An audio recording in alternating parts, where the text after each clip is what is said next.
La luz y la energía eléctrica, el cine, el sonido grabado, son innovaciones que inspiraron otras tan dispares como el mimeógrafo y el punzón de tatuaje. Nuestro mundo es su mundo hecho realidad, cambiado para siempre por su inventiva. A continuación, Edison y la tecnología en... Maravillas modernas.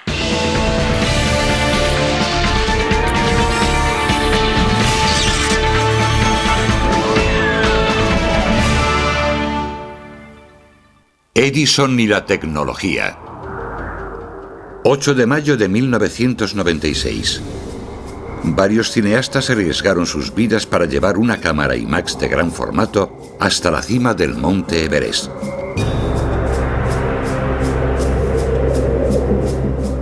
La expedición fue tan peligrosa que algunos miembros de 2 grupos de escaladores que los precedían murieron en una fuerte tormenta. La idea de hacerlo fue mía. Y como nosotros mismos financiamos la mayoría de nuestras películas, es mi estupidez o mi genialidad la que nos mete en estos berenjenales. La cámara pesaba 19 kilos, los rollos de película pesaban más de 2 kilos cada uno y solo se podía rodar durante 90 segundos cada vez. Un helicóptero no puede subir tan alto. Lo máximo que podría ascender un helicóptero serían 5.700 metros. Esa montaña tiene 8.700 metros de altura, por tanto, con un helicóptero nos quedaríamos muy lejos de la cima. Así que hubo que transportarlo todo a pie. Entonces buscamos 5 sherpas fuertes, los mejores del Nepal, para que llevaran las 5 piezas de la cámara. En total fuimos 10 personas hasta la cima, filmamos 2 rollos de película y conseguimos algo asombroso.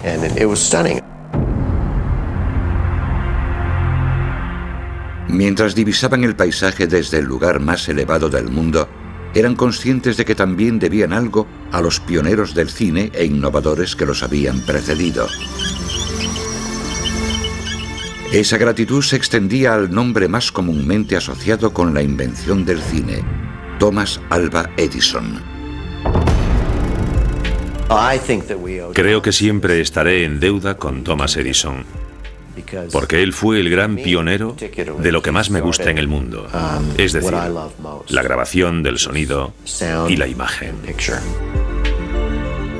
El legado de Edison todavía sigue presente, no solo en el cine, sino en muchas comodidades modernas que damos por sentadas a diario.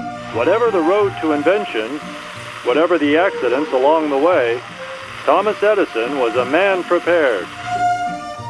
Con 1093 inventos patentados, un récord todavía no superado, Thomas Edison sigue encabezando la lista de inventor de mayor éxito de todos los tiempos.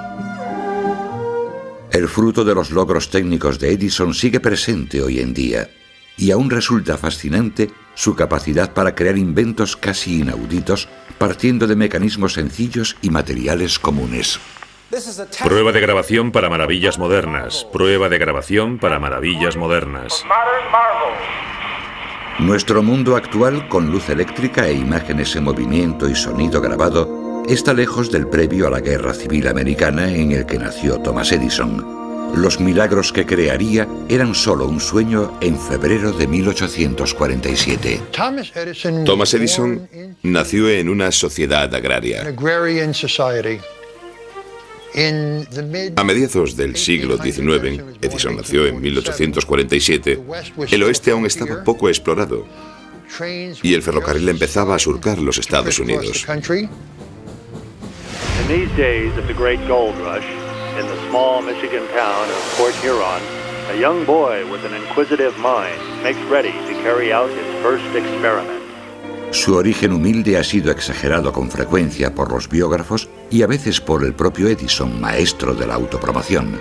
Esta recreación de su vida fue obra del propio inventor. Se ha hablado mucho de que lo expulsaron del colegio por ser algo indisciplinado, pero la verdad es que recibió formación como cualquier niño de la época, más o menos hasta 8º grado. Edison era duro de oído, un detalle que se convertiría en otro punto clave de la incipiente mitología sobre el inventor. Empezó a perder audición cuando trabajaba en el tren, y se cuentan varias historias al respecto. Una de ellas dice que hubo una explosión química y un incendio en el tren, y que el revisor le había golpeado en los oídos. Pero es más probable que perdiese audición debido a alguna enfermedad infantil, como por ejemplo la escarlatina. No hay duda alguna de que Thomas Edison se mostró pronto atraído por la innovación. El telégrafo era como el ordenador de la época, era algo que fascinaba a los niños. De modo que Edison construyó una línea de telégrafo entre su casa y la de un amigo y experimentaron con ella enviándose mensajes. Los fundamentos técnicos del telégrafo serían la base de los primeros inventos de Edison. Revolucionó las comunicaciones en los Estados Unidos bajo la batuta del inventor y comerciante Samuel Morse. El telégrafo consta de un manipulador que en esencia es un interruptor que cierra un circuito eléctrico. La electricidad circula por un cable hasta el extremo receptor y al cerrarse el circuito se activa un dispositivo acústico. Empleando una sucesión de toques largos y cortos, se envían mensajes expresados en el llamado código Morse. El dominio de ese lenguaje pasó de afición a profesión para el joven Edison y con el tiempo lo llevó lejos de casa para buscarse un hueco en el mundo. Estuvo años trabajando como telegrafista ambulante. Era muy común en el siglo XIX que los trabajadores fuesen de un sitio a otro. No porque se quedaran sin trabajo, sino porque era un modo de adquirir experiencia. Mientras trabajaba como operador de telégrafo en Boston en 1868, Edison patentó su primer invento. Era una máquina que poseía características tomadas del telégrafo y servía para votar en el Congreso. Los congresistas podían pulsar el sí o el no y de inmediato se contabilizaría como un voto a favor o en contra.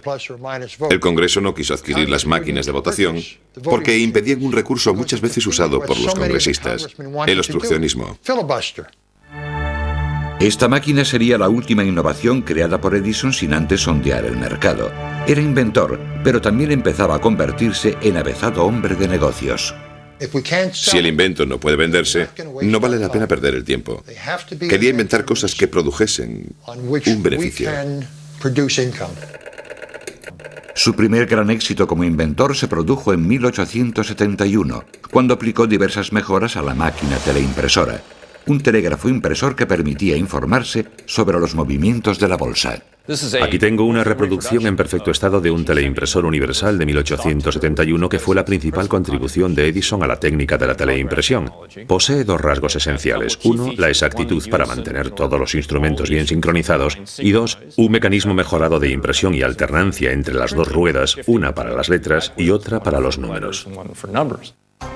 Esas ruedas se desplazan mediante impulsos eléctricos creados al cerrarse unos circuitos, igual que en el telégrafo. En este caso, el emisor trabajaba con un teclado. Cada tecla pulsada enviaba un número distinto de impulsos que hacían girar la rueda hasta la letra correspondiente.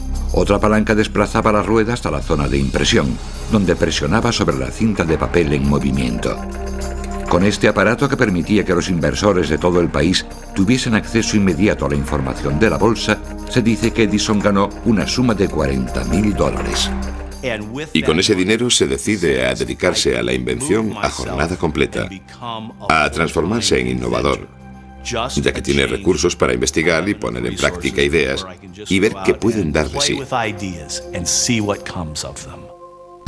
A los 29 años, Edison estaba casado con una muchacha de 16, Mary Stilwell.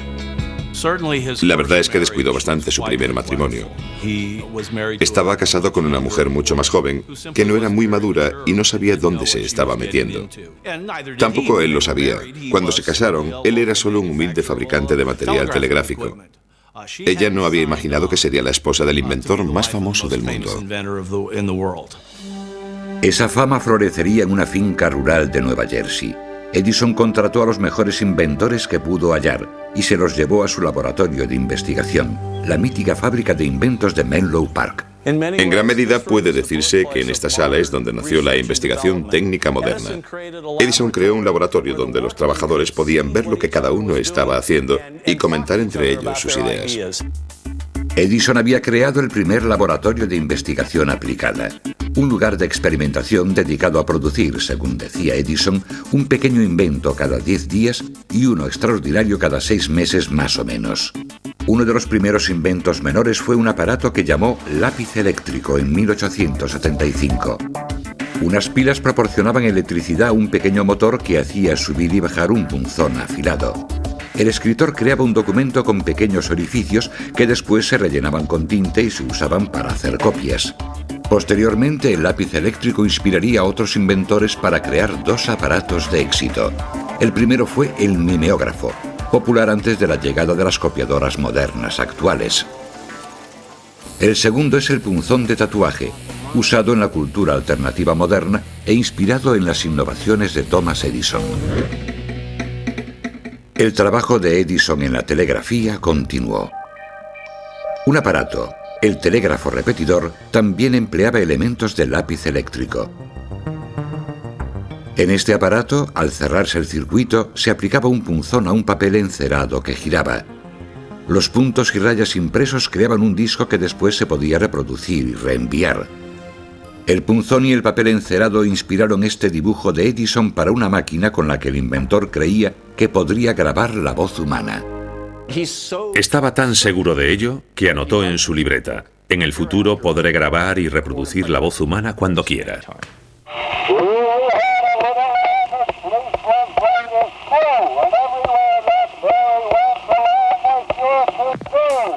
Algunos lo calificarían de engaño, pero otros muchos se quedarían cautivados cuando Thomas Edison hizo que el mundo diera su primer salto de gigante hacia el siglo XX.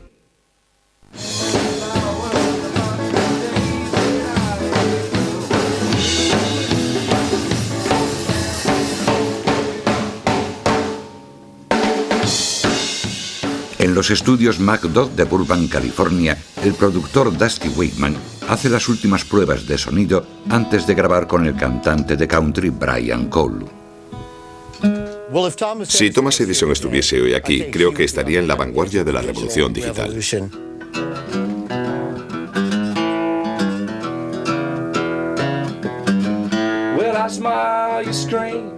Lo último en esta tecnología permite mezclar 40 canales en una consola analógica y grabarlos en un disco duro.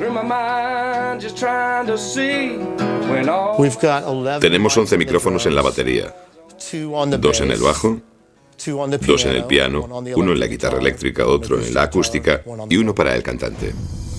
El avanzado equipo de grabación actual tiene su origen en la inventiva de Thomas Edison.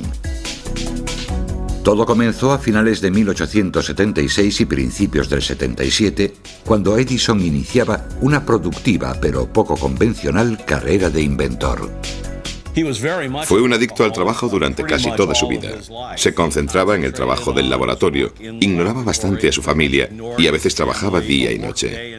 Organizaba el trabajo de modo que si creía que habría alguna interrupción durante el día, les decía a todos los empleados que se quedasen en casa y que fuesen a trabajar por la noche hasta el día siguiente.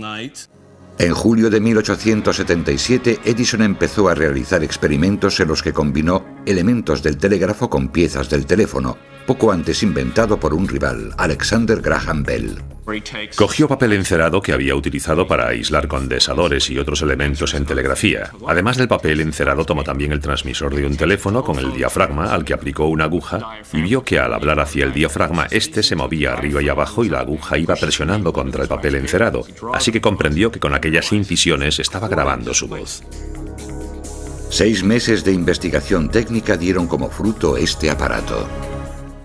Este fue el comienzo. Aquí tengo una reproducción del primer fonógrafo de Thomas Edison. Se denominaba fonógrafo de estaño porque el material que emplea como medio para grabar es una lámina de estaño y plomo. Es muy suave, parece de papel de aluminio, pero es mucho más gruesa. El sonido hace vibrar el diafragma, que hace que el extremo de un punzón haga una impresión en el estaño. Al volver al principio, la aguja recorre las impresiones hechas en el estaño, haciendo que el diafragma vibre de idéntico modo a la grabación original. La primera máquina se llevó al laboratorio donde los empleados de Edison y demás curiosos se congregaron alrededor. Edison apostó unos cuantos puros a que la máquina podía reproducir la voz humana.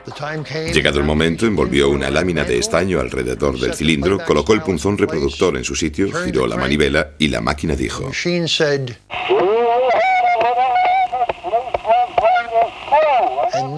Entonces se desató una algarabía. Le dieron palmadas en la espalda, lanzaron vítores.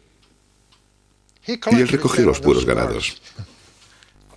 Al día siguiente lo llevaron a Nueva York, a la redacción del Scientific American. Edison giró la manivela del fonógrafo y salió una voz que dijo: «Hola, soy el fonógrafo», a modo de presentación al mundo entero y a los presentes en la redacción.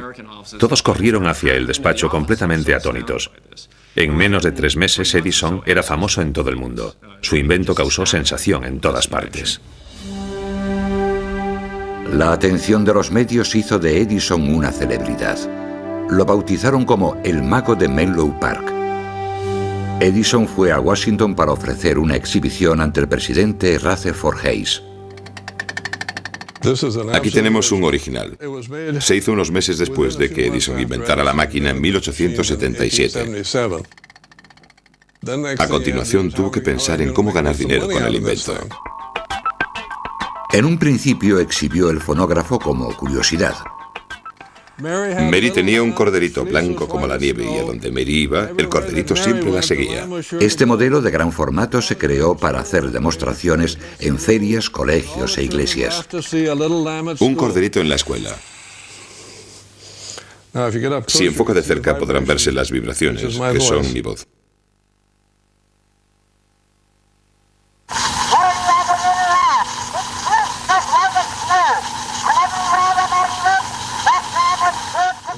Las demostraciones proporcionaron empleo a varios operadores ambulantes que iban de ciudad en ciudad, allá donde el público estaba dispuesto a pagar por oír hablar a una máquina.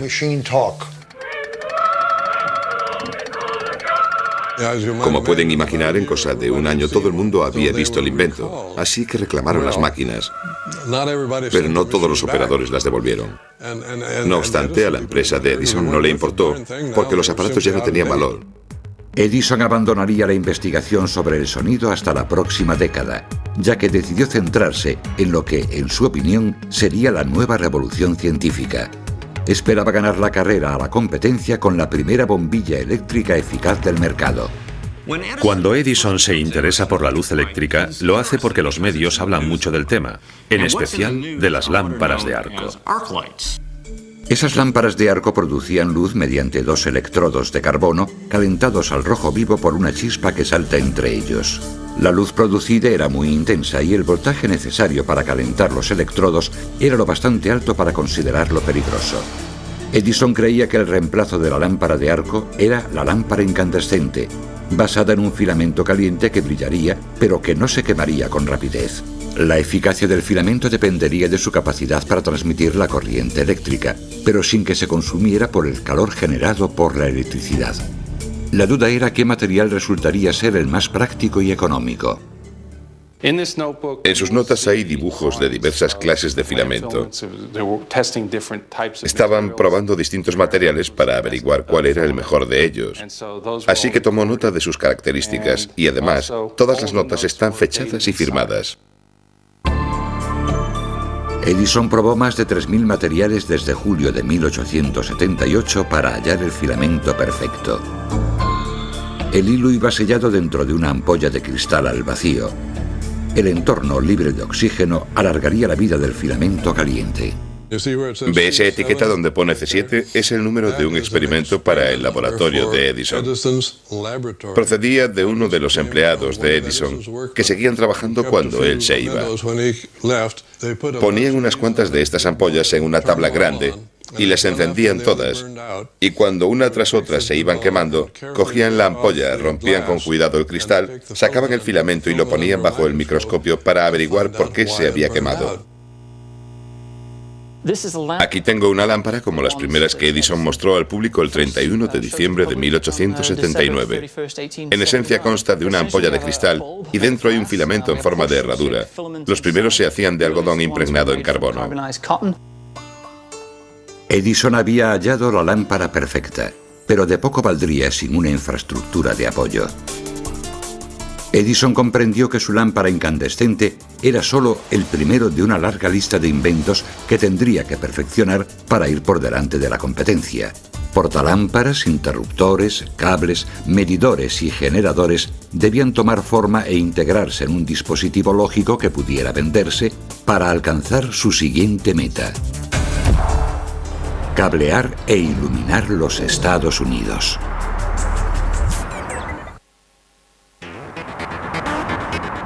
Las Vegas, Nevada. Un oasis de luz en la noche del desierto. En tan solo una calle, la calle Fremont, hay 16 millones de bombillas para crear esta cúpula nocturna de animación y entretenimiento a lo largo de 6 manzanas. A varios miles de kilómetros, Times Square de Nueva York refulge con un consumo anual de energía de 300 megavatios, suficiente electricidad para dar energía a 300.000 hogares. Pero todo esto no existía en 1879. Las Vegas era un trozo de desierto deshabitado, y Times Square estaba vagamente iluminado por lámparas de gas. La forma más habitual de producir luz eran los quemadores de gas. Y la luz de gas producía calor, emitía gases tóxicos y podía ser muy peligrosa. Thomas Edison, ahora famoso por haber creado el fonógrafo, se apresuró para batir a la competencia creando la primera instalación eficaz de iluminación eléctrica. En 1877, Edison sorprendió al mundo de nuevo con el anuncio de que dominaba los secretos de la electricidad y tenía intención de iluminar todo un barrio de Nueva York en cuestión de meses. Aquella declaración tenía varios objetivos. En primer lugar, quería ahuyentar a la competencia, puesto que si ésta creía que él ya ha resuelto el problema, tal vez se rindiese. Además, quería animar a sus propios empleados. Les marcó una meta. Pero, en realidad, todavía tardaría bastante en inventar un dispositivo eficaz de iluminación.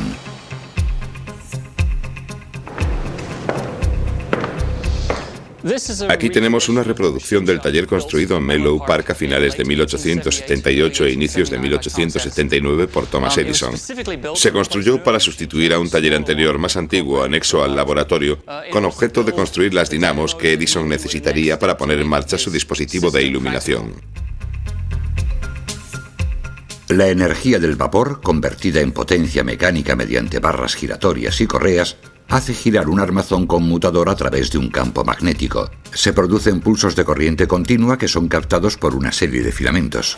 A mediados de 1879, Edison había avanzado en el proyecto, pero muchos científicos creían que las probabilidades de éxito eran muy pocas.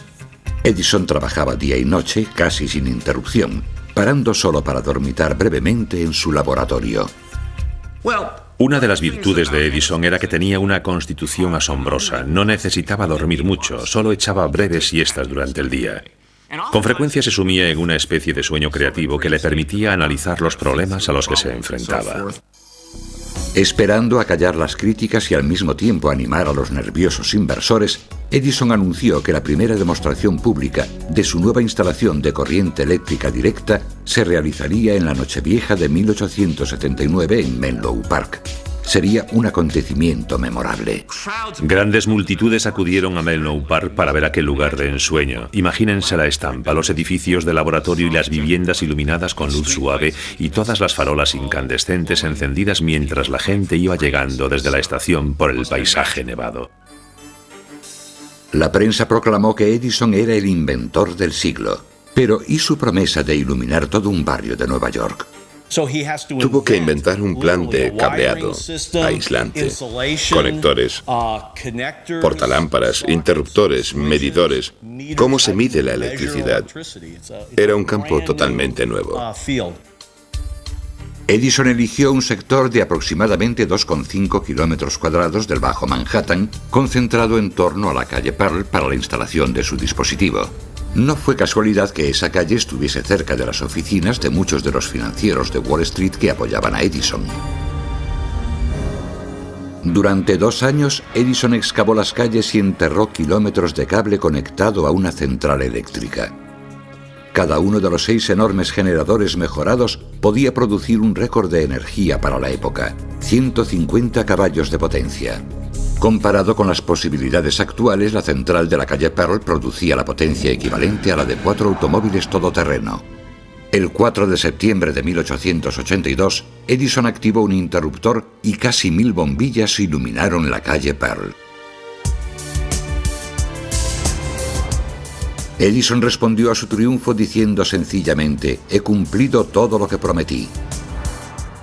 2 años después había 11.272 bombillas en unos 500 locales. Todo el país quería estar electrificado.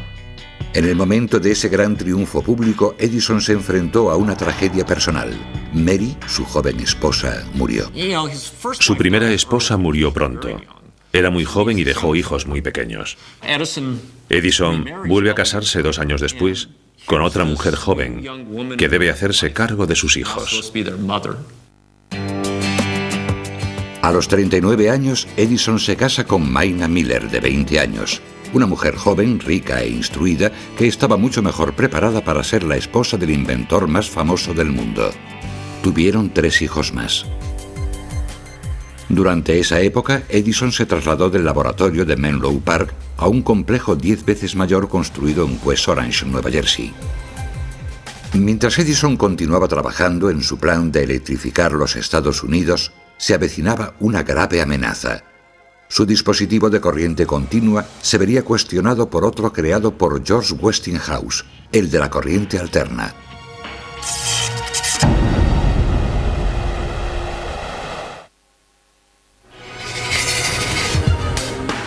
Central eléctrica de las Tres Gargantas, en el río Yangtze, en el centro de China.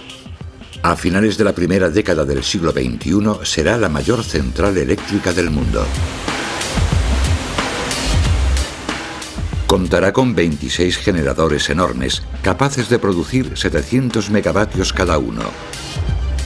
Se espera que en conjunto la central produzca anualmente más de 84.700 millones de kilovatios de electricidad por hora. La producción de semejante potencia sería algo imposible en 1882. Edison, que acababa de conseguir iluminar un distrito de 2,5 kilómetros cuadrados, contaba con 6 grandes generadores, unas máquinas no mayores que carretas de caballos para extender su servicio de corriente continua a todo Nueva York. La competencia de Edison era el industrial George Westinghouse, que creía que tenía una opción mejor para electrificar los Estados Unidos. Las ciudades empezaban a crecer y el público comenzó a pensar que tal vez con una pequeña central eléctrica en el centro no se resolvería el problema. Por entonces existía una nueva opción. George Westinghouse, que había inventado el freno neumático para los trenes, creyó en el nuevo recurso técnico y decidió apoyarlo e instalar circuitos de corriente alterna. La corriente alterna es un flujo eléctrico que varía constantemente de magnitud y cambia de dirección a intervalos regulares. El ciclo se repite sin interrupción. Empleando transformadores para potenciar el voltaje y bajar la intensidad, la corriente puede recorrer grandes distancias con pérdidas mínimas. Edison luchó contra la corriente alterna que tanto él como otros científicos consideraban capaz de matar a una persona. Y tenían razón. El alto voltaje de la corriente alterna es más peligroso que el de la continua, aún a voltajes iguales. Lo experimentaron y los ayudantes de Edison recibieron descargas accidentales de corriente continua, pero aunque experimentaron una sacudida y no se sentían de maravilla después, estaban bien y vivos. De haberles ocurrido lo mismo con el alto voltaje de la corriente alterna, es muy probable que hubiesen muerto.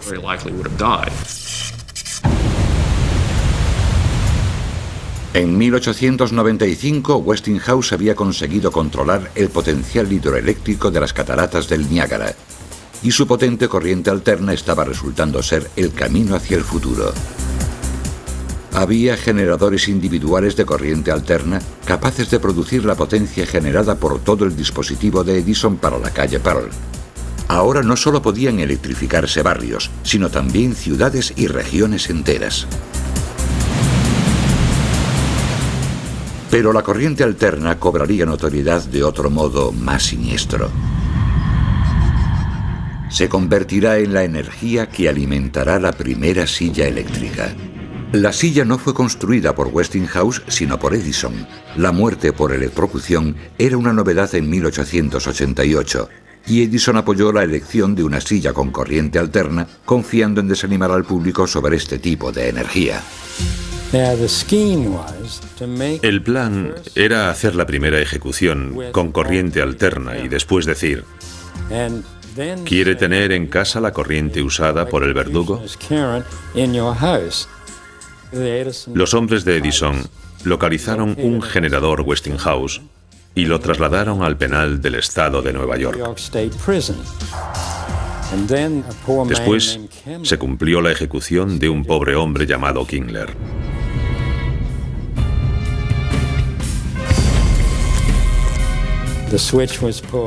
Se activó el interruptor y parecía que el hombre estaba muerto, electrocutado, pero en realidad no lo estaba, aún estaba vivo.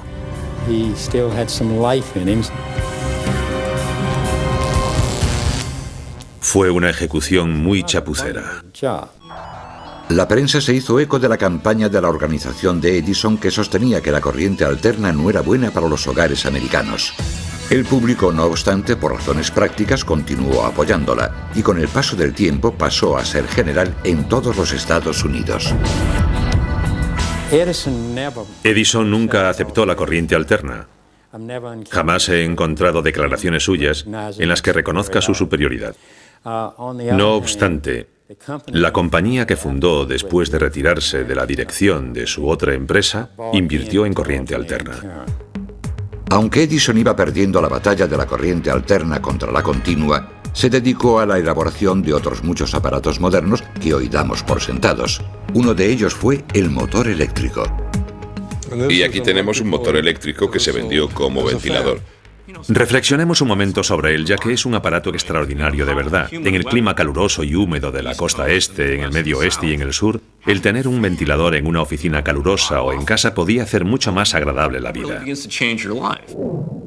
Y algo más importante aún. Después de una década de abandono, Edison volvió a prestarle atención al invento al que él llamaba su criatura, el fonógrafo. Cuando Edison volvió a ocuparse de él, sus patentes habían prescrito. Otros habían creado versiones más prácticas del aparato y habían sustituido el papel de estaño por cilindros de cera. Alentado por su espíritu competitivo, Edison creó la Edison Phonograph Corporation para comercializar versiones actualizadas del fonógrafo. Estos modelos de finales de siglo estaban a leguas de distancia de los primeros experimentos de Edison. Para llegar a un número mayor de personas, varias empresas alquilaban fonógrafos y los instalaban en salones o pabellones, donde podía haber una fila de 6, 10 o 12 fonógrafos que funcionaban con monedas. Este tipo de máquina funcionaba con una batería. Era todo eléctrico. Se introducía la moneda, se activaba el mecanismo de encendido impulsado por la batería, el disco comenzaba a reproducirse y el oyente se ponía unos auriculares y escuchaba la grabación por espacio de 2 minutos. Edison, el empresario, vio otro uso para el fonógrafo. Las muñecas parlantes son algo habitual hoy en día, pero el mundo volvió a sorprenderse cuando Edison presentó la primera en el mercado. Aquí tengo a nuestra amiga, la muñeca de Edison. Es muy interesante porque dentro de la muñeca había un pequeño motor como este. Para activarlo llevaba esta manivela que asomaba por la espalda de la muñeca y con ella se activaba el motor. Además llevaba una bocina como esta. El cuerpo estaba hecho de metal y llevaba unos pequeños orificios por delante. Los discos abundan aún menos que las muñecas porque son pequeños discos de cera y eran muy frágiles. Si a una niña se le caía la muñeca, el disco casi siempre se rompía. La muñeca parlante no fue un éxito. Y después de varios años, Edison recibió el consejo de dejar ese negocio. Corrió el rumor de que todas las muñecas sobrantes se enterraron en una fosa en West Orange, en los laboratorios Edison, y que llevan allí más de 100 años. La nueva investigación de Edison sobre el sonido grabado lo llevó a pensar en un nuevo aparato. Supongo que Edison pensaría, tal vez pueda hacer para la vista lo que el fonógrafo hace para el oído. A los 41 años de edad, cuando la mayoría de los hombres de éxito se contentaban con dormirse en los laureles, Edison estaba a punto de iniciar otra revolución: la ciencia y el arte de las imágenes en movimiento.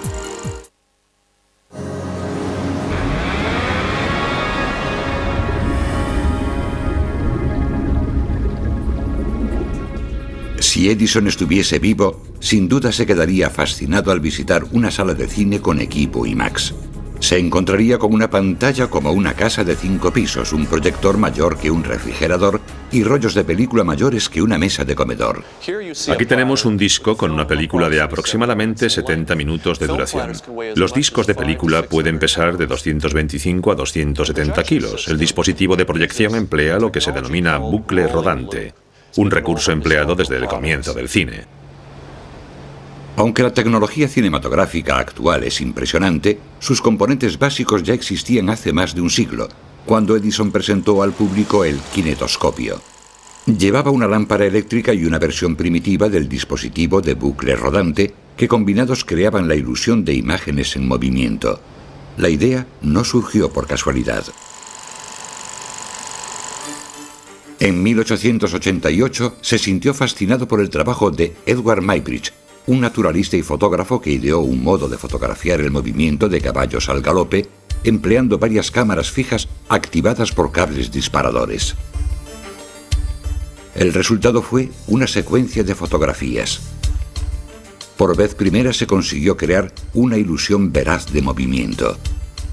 Trabajando con el colaborador William Kennedy y Lori Dixon, Edison creó el kinetoscopio, un proyector individual alimentado por batería que se convertirá en la mayor atracción de las ferias de toda Norteamérica. Aquí tengo un kinetoscopio Edison. Con ellos comercializaba pequeñas filmaciones. Proyecta películas de 35 milímetros, también un invento de Edison, y que es el mismo tipo que se usa hoy en día. La película circula por estos carretes y si se mira por aquí, se pueden ver las imágenes.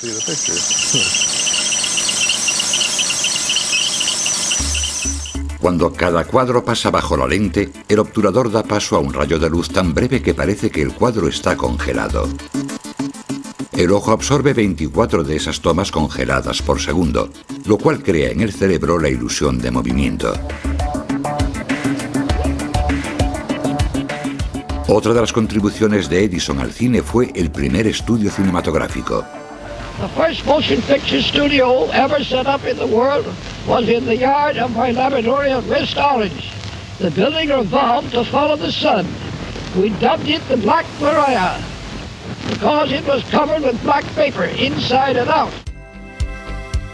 El ingenioso control que Edison hacía de la luz solar le permitía filmar imágenes muy claras contra el fondo de papel negro. El escenario de rodaje medía poco más de 1 metro cuadrado, pero bastó para rodar actividades cotidianas como el beso, el estornudo, estudios cortos y sencillos del movimiento que cautivaron a los primeros espectadores cinematográficos. Edison incluso filmó combates de boxeo dentro del Black Maria. Cada asalto se proyectaba en un kinetoscopio distinto y el espectador necesitaba un buen montón de monedas para ver todo el combate. Podemos decir que Edison inventó el pago por visión, ya que por primera vez podían verse combates de boxeo filmados. No había que asistir en directo.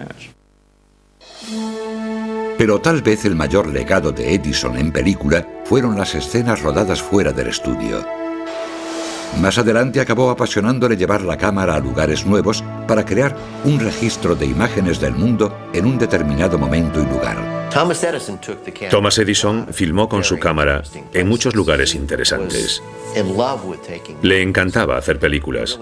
Estaba convencido de que era el modo de conservar el presente. Y muchos de los noticieros de la época fueron obra de él o de sus empleados. Estas imágenes documentales interesaban mucho más a Edison que el incipiente cine comercial, que iba presentando argumentos narrativos cada vez más complejos en las pantallas de las salas. Con la llegada del siglo XX, Edison continuó revolucionando el mundo con sus inventos innovadores. Algunos estaban tan por delante de su época que se empieza a apreciar toda su valía en la actualidad.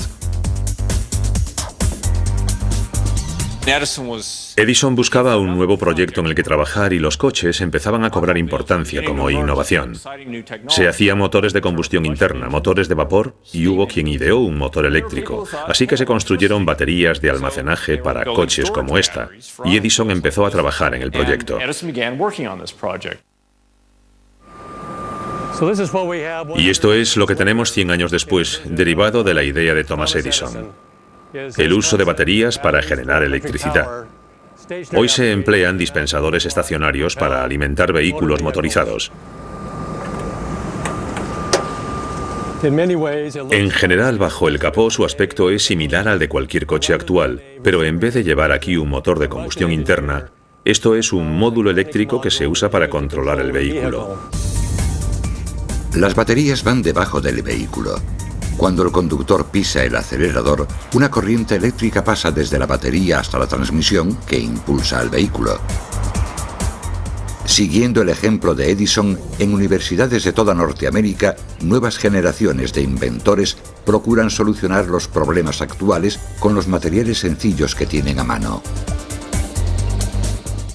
Hoy en día ocurre que tenemos, además de la corriente alterna, procedente de una gran central eléctrica, la posibilidad de generar electricidad in situ. Se denomina generación distribuida. Y los generadores que se están creando producen corriente continua, no de tipo alterno. Este edificio de la Universidad de California en Irvine alberga un controlador de energía robotizado denominado Nextech, capaz de utilizar energía solar cuando está disponible y cuando no, corriente alterna procedente de la central de la zona. Puede almacenar energía solar y convertirla en corriente continua de óptimo rendimiento para el funcionamiento de aparatos como ordenadores e iluminación. Actualmente se pierde potencia cuando la corriente alterna se transforma en continua. Los tubos fluorescentes, por ejemplo, son dispositivos de corriente continua que actualmente pierden potencia con corriente alterna. Al emplear la corriente continua, la ideada por Edison, los fluorescentes funcionan con mayor eficacia. Por tanto, es uno de los ejemplos de por qué en el futuro se utilizará la corriente continua en los edificios. When Thomas Alva Edison received the highest honor his country can bestow, the Congressional Medal of Honor. En 1928, Edison recibió la Medalla de Oro del Congreso por su contribución a la mejora de la vida en los Estados Unidos, el galardón más importante que puede recibir un civil norteamericano. I firmly believe that the machine age will favorably affect the lives of the workers. It is impossible, however, to forecast what electricity and invention will make of the world 100 years hence. Edison murió en 1931 a los 84 años. El país atenuó la luz de sus bombillas durante 1 minuto el día de su funeral en memoria de aquel gran compatriota. En forma de luz, sonido y energía, su legado nos rodea hoy en día y continuará haciéndolo también en el futuro.